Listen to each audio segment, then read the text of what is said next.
High বন্ধুরা, দেখো আমি কি নিয়ে চলে এসেছি। এই যে দেখতে পাচ্ছ, 5 ফোড়ন ভাজা।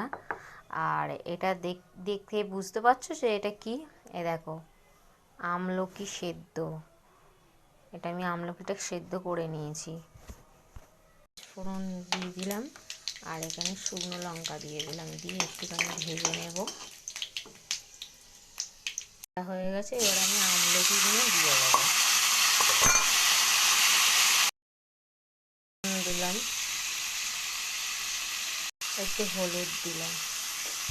এইরকম করে তোমরা যদি আমলকির আচার বানিয়ে বাড়িতে রেখে খেতে পারো, যাদের গ্যাস্ট্রিকের প্রবলেম আছে বা অনেক রকমের সমস্যা আছে, আমলকি কিন্তু খুবই ভালো। কাঁচা অনেকে খেতে পারে না, তো এরকম করে কিন্তু খেতেই পারো তোমরা। তাই আমি এতে কি দিচ্ছি, গুড় দিচ্ছি।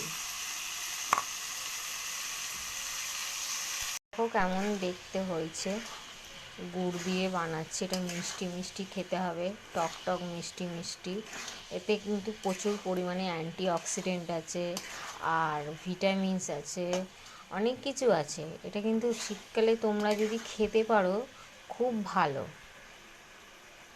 ভাজা মশলাটার মধ্যে দিয়ে দিলাম। দেখতে হয়েছে আচারটা।